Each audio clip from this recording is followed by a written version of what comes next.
दोनों आंखें घायल थी, खून बह रहा था, मुंह से खून बह रहा था, होठ फट गए थे, पूरे चेहरे पर चोट थी, गर्दन की हड्डी टूटी हुई थी, दोनों हाथों की उंगलियों के नाखून भी जख्मी थे, पेट पर चोट थी, प्राइवेट पार्ट से भी खून बह रहा था। सिर्फ यही नहीं, कोलकाता के ट्रेनी डॉक्टर को आरोपी संजय रॉय ने इसी भी ज्यादा जख्म दिए, जिनका खुलासा ट्रेनी डॉक्टर की पोस्टमार्टम रिपोर्ट में हुआ।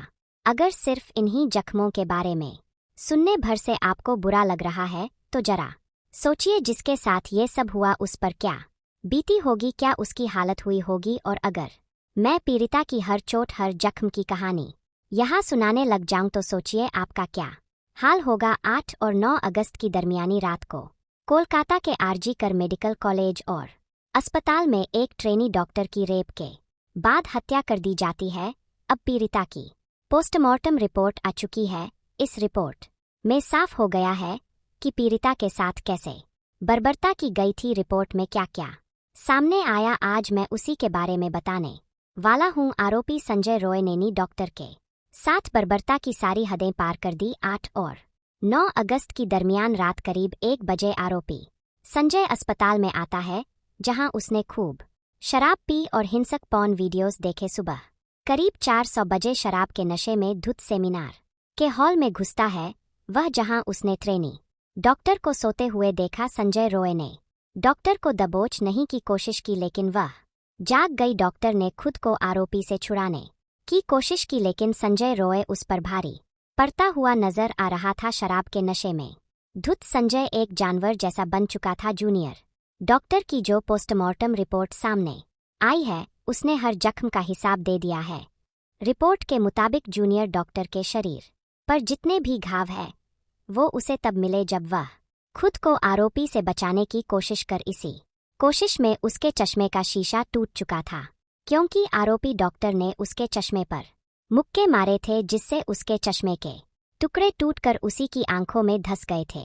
इसी वजह से पीड़िता की दोनों आंखों से खून बह रहा था। अब ट्रेनी डॉक्टर की आंखें फूट चुकी थी, उसे भयानक दर्द हो रहा था, लेकिन उसे कुछ भी नहीं दिख रहा था। लेकिन उसका संघर्ष अब भी जारी था। पीड़िता के चेहरे, नाक पर जो जख्म मिले हैं वह इसलिए आए क्योंकि आरोपी लगातार उसे काबू करने की कोशिश कर रहा था। ट्रेनी डॉक्टर ने खुद के बचाव में आरोपी को नोच भी दिया, लेकिन संजय रॉय ने उसकी दाएं हाथ की रिंग फिंगर तोड़ दी। इस संघर्ष में पीड़िता की दोनों अंग हाथों की उंगलियों के नाखून जख्मी हो गए थे। ट्रेनी डॉक्टर घायल होकर भी खुद को बचाने की पूरी कोशिश कर रही थी, लेकिन भयानक दर्द के चलते वो कुछ देर बाद बेहोश हो गई। रिपोर्ट के मुताबिक ट्रेनी डॉक्टर के प्राइवेट पार्ट पर जो जख्म के निशान मिले हैं वह तब आए जब जूनियर डॉक्टर बेहोश हो चुकी थी और संजय रॉय उसका रेप कर रहा था। वहीं इसके बाद आरोपी ने जो किया, उसने इस टॉर्चर की सारी हदें पार कर दी। मुझे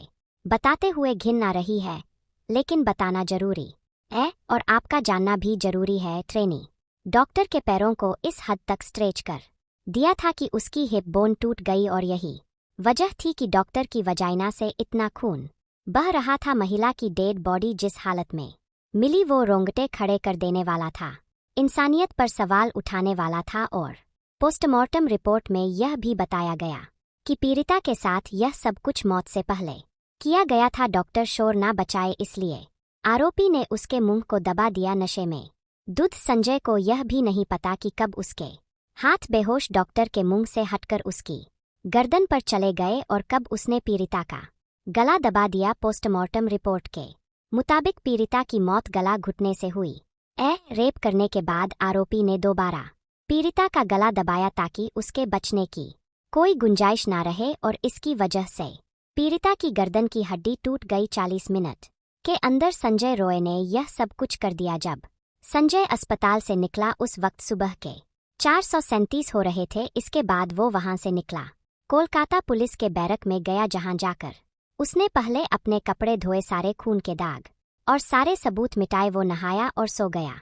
फिर 9 अगस्त को सुबह 8 बजे जब अस्पताल का स्टाफ सेमिनार रूम में पहुंचा, तब उन्हें डॉक्टर की डेड बॉडी मिली और फिर हड़क मच गया। यही नहीं, पोस्टमार्टम रिपोर्ट में एक और खुलासा भी हुआ है, वो यह कि पीड़िता की बॉडी में डॉक्टरों को 151 ग्राम सीमन मिला है, और इतना सीमन आमतौर पर एक पुरुष से नहीं निकलता। ऊपर से पीड़िता के साथ ही डॉक्टरों को यह भी शक है कि संजय के साथ इस क्राइम में कोई और भी था, क्योंकि ट्रेनी डॉक्टर की कदकाठी ऐसी थी कि संजय का अकेले उस पर काबू पाना मुश्किल था। और इन दोनों बातों की वजह से ही सभी को यह शक है कि पीड़िता का गैंग रेप हुआ है। फिलहाल सीमन सैंपल को जांच के लिए भेजा जा चुका है। उसकी रिपोर्ट आने के बाद ही कुछ कहा जा सकता है। संजय रॉय ने जो किया उसके लिए तो फांसी की सजा भी कम है।